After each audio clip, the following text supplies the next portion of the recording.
Hi, I'm Pam, and I'm here to talk about retro video games.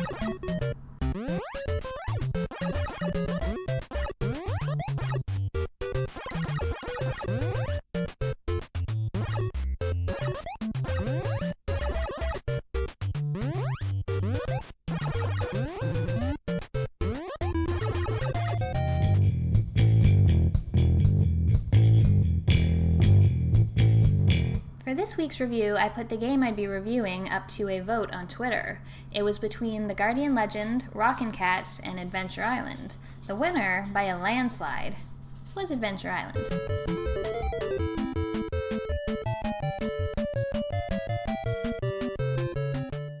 Adventure Island was developed by Hudson Soft and released for the NES in 1988.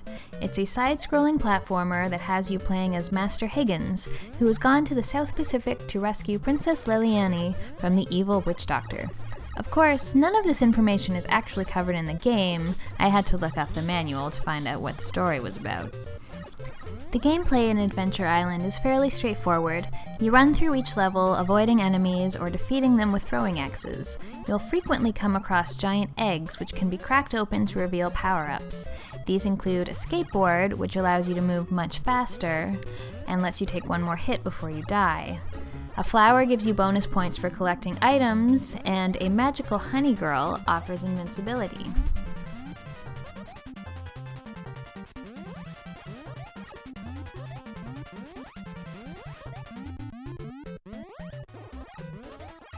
There's also an energy mechanic, which would later be reused in the game Felix the Cat. Higgins' energy will continually drain and needs to be replenished by eating fruits. Certain slip-ups, like landing on rocks, can take a chunk of your energy away.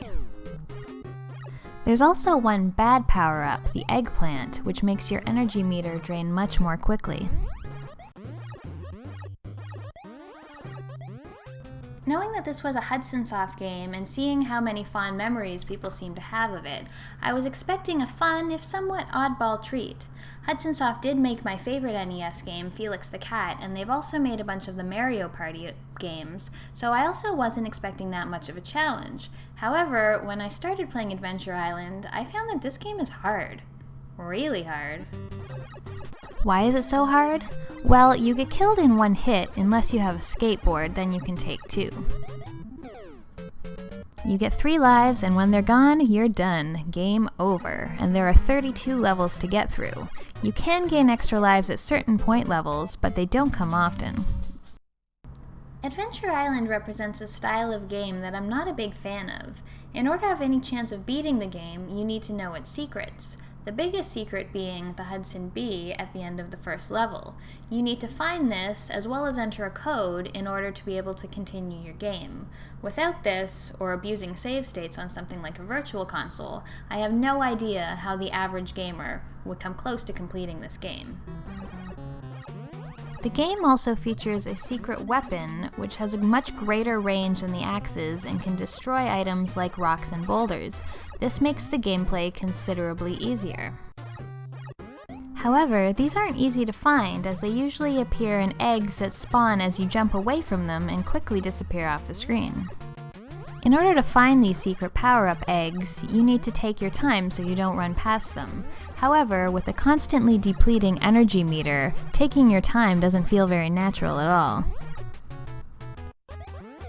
Plus, to make it worse, unlike the Hudson Bee, this much more powerful weapon isn't even mentioned in the manual. When playing this for the first time, I didn't even discover one until quite a few levels in. And of course, if you die, it disappears. Again, this is something I don't really enjoy. You need to have either looked up these secrets or learned them for yourself by playing the levels over and over again in order to get the most out of the game. Going into it blind for the first time was actually a pretty frustrating experience.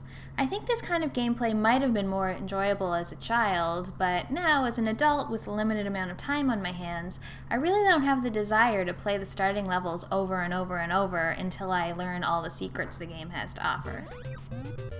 The game gets quite repetitive, as each of the 8 worlds repeat the same 4 or 5 level designs over and over, just adding more difficulty and requiring quicker reflexes. There's a land level, a water level,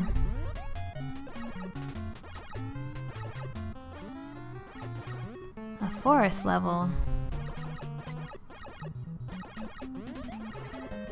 Some kind of cave. And occasionally an ice level. Each type of level also reuses the same types of enemies. There's a boss fight at the end of each world, and strangely, these boss fights are the least challenging parts of the game. Also, each individual boss fight is exactly the same.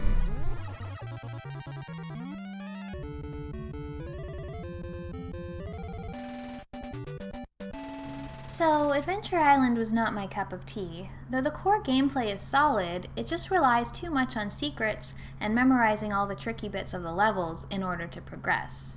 Honestly, did anyone actually beat this game when they were a kid? But if you are looking for a challenge, you can pick up an Adventure Island cart for about $10. Though this game wasn't for me, I've heard lots of good things about the later games in the series, so I'll probably try those out at some point.